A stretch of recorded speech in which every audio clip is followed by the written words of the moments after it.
नमस्कार मित्रों, welcome to पहचान क्लासेस। पहचान क्लासेस के यूट्यूब चैनल पर आप सभी का बहुत बहुत स्वागत है। देखिए मित्रों, आज हम बात करने वाले हैं राजस्थान रीजन की टेस्ट सीरीज के अंतर्गत पर डे जो है आपको रात को 8 बजे लाइव क्लास मिलती है राजस्थान टेस्ट सीरीज से संबंधित। तो आप जो है फटाफट जो है चैनल पर अगर सब्सक्राइब नहीं किया तो जल्दी से सब्सक्राइब कर लीजिएगा और इस वीडियो को ज़्यादा से ज़्यादा शेयर लाइक कमेंट भी जरूर कीजिएगा, ठीक है ना, और सभी मित्रों को शेयर कर लीजिएगा। चलिए, तो आज हम बात करने वाले हैं इसी घड़ी के अंतर्गत कि क्लास 6 जो है हमने कल शुरू की थी। क्लास 6 के अध्याय नंबर फर्स्ट के बारे में जितने भी ऑब्जेक्टिव क्वेश्चन बन रहे थे वो सारे के सारे हमने सॉल्व कर लिए थे। आज हम देखेंगे अध्याय नंबर क्लास 6 के अध्याय नंबर सेकंड के बारे में, राजस्थान का इतिहास। अध्याय के नंबर सेकंड का नाम है राजस्थान का इतिहास। देखते हैं इस टॉपिक से जितने भी इंपॉर्टेंट क्वेश्चन रहेंगे वो सारे के सारे ऑब्जेक्टिव फॉर्मेट में मैं लेकर आया हूँ। तो पर डे जो है रात को 8 बजे आप मुझसे जुड़िएगा राजस्थान करंट अफेयर्स के राजस्थान अध्ययन की क्लास के लिए, ठीक है। चलिए, पूरी क्लास हम सॉल्व करेंगे। क्लास 6 से लेकर 12 तक सॉल्व करेंगे। अभी 7th और 8 की हमने सॉल्व पूरे जो है क्वेश्चन मैंने आप डाल दिए हैं यूट्यूब पर, तो आप देख लीजिएगा वो सारे के सारे वीडियो की डिस्क्रिप्शन सबका लिंक दिया हुआ है। और अभी जो है 6 की हमारी सीरीज चल रही है, तो इसको भी कंप्लीट करने के बाद फिर हम 9th और 10th 11 12 क्लास सीरीज भी कंप्लीट करेंगे, ठीक है। तो बने रहिएगा मेरे साथ पहचान क्लासेस नामक चैनल पे, ठीक है ना। चलिए, अब हम बात करते हैं। फर्स्ट क्वेश्चन दिया हुआ कि जंगल प्रदेश की राजधानी थी। काफी अच्छा क्वेश्चन, ध्यान से देखना। जंगल प्रदेश की राजधानी थी, जंगल प्रदेश की राजधानी कौन सी थी? तो अही छत्रपुर। कौन सी थी भाई? अही छत्रपुर, यानी कि ए ऑप्शन इसका बिल्कुल ही करेक्ट रहेगा, ठीक है। फिर बात करते हैं कि जंगल प्रदेश की राजधानी अही छत्रपुर का वर्तमान नाम प्रतीत होता है। तो वर्तमान नाम इसका जो है क्या है? नागौर। क्या है भाई? नागौर, यानी कि सी ऑप्शन इसका बिल्कुल हमारा करेक्ट रहेगा, ठीक है। फिर बात करते हैं कि मत्स्य जनपद की राजधानी थी। मत्स्य जनपद की राजधानी कौन सी थी? विराटनगर, यानी कि सी ऑप्शन इसका बिल्कुल ही हमारा करेक्ट रहेगा, ठीक है। बिल्कुल स्पीड के साथ मैं आपको कवर करवा रहा हूँ पूरे वीडियो जो है लास्ट तक आप जरूर देखना, ठीक है ना। चलिए, नेक्स्ट क्वेश्चन है, निम्नलिखित में से अलवर एवं जयपुर के मध्य स्थित जनपद कहलाता था। याद रखना कि अलवर और जयपुर के मध्य जो जनपद स्थित था उसको क्या कहते थे, उसका क्या नाम था? उसका नाम था भाई मत्स्य। क्या नाम था? मत्स्य जनपद जो है वो अलवर और जयपुर के मध्य था, यानी कि सी ऑप्शन इसका हमारा बिल्कुल ही करेक्ट रहेगा, ठीक है। फिर बात करते हैं नेक्स्ट क्वेश्चन के बारे में। कोटा बूंदी का क्षेत्र कहलाता था। कोटा बूंदी का क्षेत्र जो है वो हाड़ौती कहलाता था। क्या कहलाता था? हाड़ौती, यानी कि डी ऑप्शन इसका बिल्कुल हमारा सही रहेगा। फिर बात करते हैं क्वेश्चन नंबर 6 के बारे में कि ब्यावर अजमेर का क्षेत्र कहलाता था। ब्यावर अजमेर का जो क्षेत्र था वो क्या कहलाता था? तो उसको मेरवाड़ा कहते थे। क्या कहते थे भाई?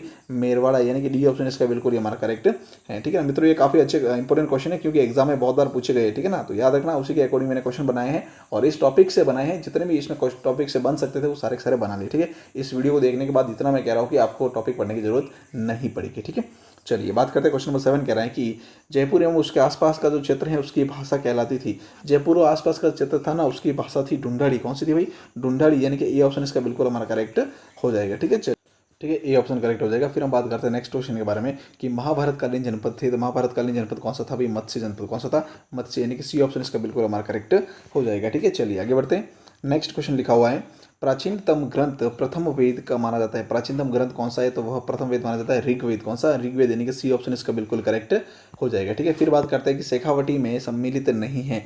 शेखावटी के अंतर्गत सम्मिलित जिले हैं। कौन कौन से जिले जो हैं शेखावटी के अंतर्गत सम्मिलित हैं? देखिएगा, सीकर, चूरू और झुंझुनू। कौन से? सीकर, चूरू और झुंझुनू, यानी कि सी ऑप्शन जो है इसका हमारा बिल्कुल ही करेक्ट हो जाएगा, ठीक है। फिर बात करते हैं आगे नेक्स्ट क्वेश्चन के बारे में कि खानवा के युद्ध में राणा सांगा की ओर से बाबर के विरुद्ध लड़ते हुए मारा गया था। कौन?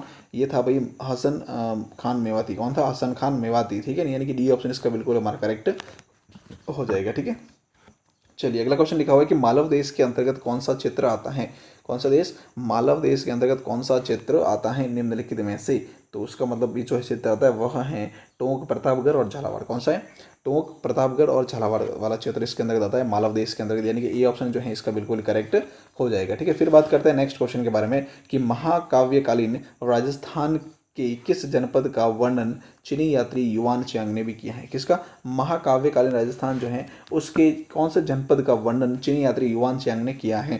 तो 13वें का आंसर रहेगा मत्स्य जनपद। कौन सा? मत्स्य जनपद, यानी कि बी ऑप्शन इसका हमारा बिल्कुल ही करेक्ट हो जाएगा, ठीक है। फिर बात करते हैं आगे नेक्स्ट क्वेश्चन के बारे में कि निम्नलिखित में से मौर्योत्तर कालीन राजस्थान का जनपद था।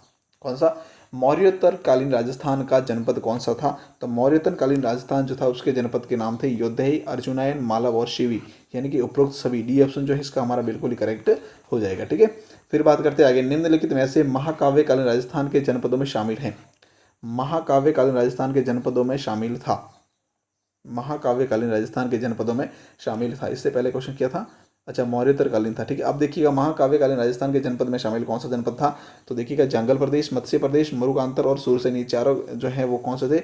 महाकाव्यकालीन जनपद थे, यानी कि डी ऑप्शन इसका बिल्कुल हमारा करेक्ट हो जाएगा, ठीक है। फिर बात करते आगे, सूरसेन नामक जनपद की राजधानी थी। सूरसेन जो जनपद था इसकी राजधानी क्या थी? सूरसेन की राजधानी क्या थी? तो सूरसेन की राजधानी जो है वह थी मथुरा। कौन सी थी भाई? मथुरा, यानी कि डी ऑप्शन इसका हमारा बिल्कुल ही करेक्ट हो जाएगा। ठीक है, फिर बात करते हैं आगे। निम्नलिखित में से किस में सूरसेन राजवंश का उल्लेख मिलता है? सूरसेन राजवंश का उल्लेख जो है वह किस में मिलता है? तो कौन सी प्रशस्ति के अंतर्गत सूरसेन राजवंश का उल्लेख मिलता है? तो सूरसेन राजवंश का उल्लेख जो है बयाना प्रशस्ति में मिलता है। किसमें मिलता है? बयाना प्रशस्ति के अंतर्गत सूरसेन राजवंश की उल्लेख जो है लगभग मिलता है। ठीक है, ये ऑप्शन करेक्ट हो जाएगा। फिर आता है नेक्स्ट क्वेश्चन, सीवी जनपद की राजधानी थी। कौन सी? सीवी जनपद की राजधानी थी। सीवी जनपद की राजधानी क्या थी भाई? तो सीवी जनपद की राजधानी थी मध्यमिका। क्या थी? मध्यमिका या मध्यमिका। ठीक है, तो डी ऑप्शन इसका हमारा बिल्कुल ही करेक्ट हो जाएगा। फिर बात करते हैं नेक्स्ट के बारे में, मत्स्य जनपद का उल्लेख किस वेद में मिलता है? मत्स्य जनपद का उल्लेख जो है वह कौन से वेद में मिलता है? तो वह मिलता है भाई ऋग्वेद के अंतर्गत, यानी कि बी ऑप्शन इसका करेक्ट हो जाएगा। ठीक है, फिर बात करते हैं नेक्स्ट के बारे में, प्राचीन समय में गुहिल सिसोदिया वंश का राज्य रहा था। प्राचीन समय में गुहिल सिसोदिया वंश का राज्य रहा था। कहाँ पर? मेवाड़ पर। कहाँ पर रहा था भाई? मेवाड़ पर, यानी कि ये ऑप्शन इसका करेक्ट हो जाएगा। ठीक है, फिर बात करते हैं नेक्स्ट क्वेश्चन के बारे में 21 है, चौथी शताब्दी ईसा पूर्व के यूनानी लेखकों ने सिकंदर के समय किस जनपद का उल्लेख किया था? कौन से? चौथी शताब्दी ईसा पूर्व के यूनानी लेखक थे ना, उन्होंने सिकंदर के समय किस जनपद का उल्लेख किया है? तो क्या आंसर रहेगा 21 का? सूरसेन जनपद। कौन सा? सूरसेन जनपद का उल्लेख किया है, यानी कि सी ऑप्शन इसका बिल्कुल हमारा करेक्ट हो जाएगा। फिर बात करते हैं नेक्स्ट के बारे में कि कौन से जनपद में शामिल भूभाग को मेदपाट या मेवाड़ या प्रागवाट कहा जाता है? मेदपाट, मेवाड़ या प्रागवाट कहा जाता है कौन से जनपद के अंतर्गत शामिल भूभाग को? तो क्या आंसर रहेगा 22 का? सीवी जनपद। कौन सा? सीवी जनपद को मेवाड़, मेदपाट या फिर प्रागवाट के नाम से जाना जाता था, यानी कि ए ऑप्शन जो है इसका बिल्कुल करेक्ट रहेगा। ठीक है, फिर बात करते हैं नेक्स्ट के बारे में कि मालवा की दिग्विजय का युप शिलालेख लगा हुआ है। मालवा की दिग्विजय का युप शिलालेख जो है वो कहाँ लगा हुआ है? तो इसका सही आंसर क्या रहेगा 23 का? वह लगा हुआ है भीलवाड़ा के अंदर। कहाँ पर? भीलवाड़ा के अंतर्गत लगा हुआ है, यानी कि सी ऑप्शन इसका हमारा बिल्कुल करेक्ट हो जाएगा। ठीक है, फिर बात करते हैं नेक्स्ट क्वेश्चन के बारे में, निम्नलिखित में से किस जनपद द्वारा उत्तरी राजस्थान में कुषाण शक्ति को नष्ट किया गया? तो उत्तरी राजस्थान के अंतर्गत योद्धेय जनजाति के द्वारा कुषाण शक्ति को नष्ट किया गया। सी ऑप्शन इसका करेक्ट हो जाएगा। ठीक है, फिर बात करते हैं 25 के बारे में। क्वेश्चन नंबर 25 क्या कह रहा है, ध्यान से देखना। बृहत संहिता नामक ग्रंथ में कौन से कालीन राजस्थान के जनपदों के पतन का चर्चा हुई है? तो ये जो है मौर्योत्तर कालीन राजस्थान था ना, इसकी चर्चा जो है बृहद संहिता में हुई है। ठीक है, तो बी ऑप्शन इसका हमारा बिल्कुल ही करेक्ट हो जाएगा। फिर बात करते हैं नेक्स्ट क्वेश्चन के बारे में। नेक्स्ट है, निम्नलिखित में से सही सुमेलित है। तो कौन सा सही सुमेलित है? देखो जरा ध्यान से। मेवाड़ की बोली थी मेवाड़ी, ठीक है ना। वागड़ी की बोली थी वागड़ी, और वागड़ क्षेत्र की बोली थी वागड़ी, ठीक है ना। फिर था हाड़ौती क्षेत्र की बोली थी हाड़ौती, और उपरोक्त सभी इस प्रकार से जो है डी ऑप्शन हमारा करेक्ट हो जाएगा। ठीक है, फिर बात करते हैं नेक्स्ट क्वेश्चन के बारे में, निम्नलिखित में से सही सुमेलित है। कौन सा सुमेलित है? देखो, मेवाड़ की बात करें तो प्राचीन सीवी जनपद वाला जो क्षेत्र था वो मेवाड़ क्षेत्र कहलाता था। ठीक है, फिर आता है कि वागड़ वाला जो क्षेत्र है वो डूंगरपुर बांसवाड़ा का भूभाग कहलाता था। फिर मारवाड़ की बात करें तो प्राचीन मरु प्रदेश है वो मारवाड़ कहलाता था। तो उपयुक्त सभी डी ऑप्शन जो है हमारा इसका बिल्कुल ही करेक्ट रहेगा। ठीक है, फिर बात करते हैं नेक्स्ट क्वेश्चन, निम्नलिखित में से सही सुमेलित हैं। तो क्या सही सुमेलित है? देखो जरा ध्यान से। हाड़ौती का क्षेत्र है वो आधुनिक कोटा बूंदी वाला क्षेत्र है वो हाड़ौती कहलाता है। ढूंढाड़ का क्षेत्र है वो जयपुर उसके आसपास का क्षेत्र ढूंढाड़ कहलाता है।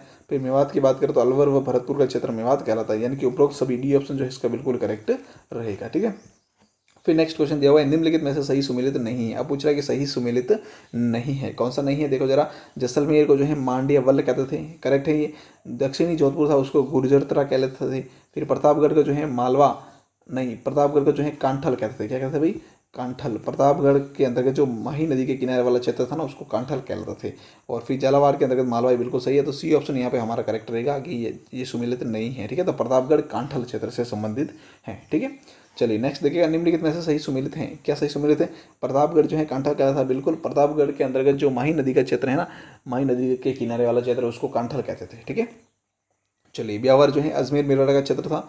फिर अलवर और भरतपुर क्षेत्र मेवात कहलाता था। इसका मतलब डी ऑप्शन जो है उपरोक्त सभी हमारा करेक्ट रहेगा। ठीक है, चलिए आगे बढ़ते हैं। नेक्स्ट क्वेश्चन नंबर 31 है, लास्ट क्वेश्चन दिया हुआ है कि क्षत्रप कहलाता है। क्षत्रप क्या होता है? क्षत्रप जो है एक प्रकार का प्रांत का मुखिया होता है। कौन होता है? क्षत्रप जो है प्रांत का मुखिया को कहते थे क्षत्रप। ठीक है, चलिए दूसरी चीज़ और क्या करें क्षत्रप के बारे में अगर मैं बताऊँ आपको, तो प्रांत का मुखिया को क्षत्रप कहते थे। और ये समझ लो आपकी राज्यपाल जो हुआ था ना उस समय, उसको कहते थे क्षत्रप। ठीक है, राज्यपाल को। और फिर बात करते हैं कि भारत में शक जाति के शासक थे ना, उनके लिए प्रयोग होता था कौन सी, शक जाति के जो शासक थे भारत के अंदर, उसके लिए प्रयोग होता था प्रांत का मुखिया के लिए, शब्द शब्द। ठीक है, तो इसी के साथ हमारा ये वीडियो कंप्लीट हो चुका है, पूरा वीडियो मित्रों। ठीक है ना, इस वीडियो को लाइक शेयर कमेंट भी जरूर कीजिएगा। इसकी पीडीएफ प्राप्त करने के लिए आप टेलीग्राम चैनल को ज्वाइन कर लीजिएगा। टेलीग्राम चैनल का लिंक वीडियो के डिस्क्रिप्शन में दिया हुआ है, उसे ज्वाइन जरूर कीजिएगा। चैनल पर आप नए हैं तो चैनल को भी सब्सक्राइब जरूर कर लीजिएगा। ठीक है, थैंक यू सो मच।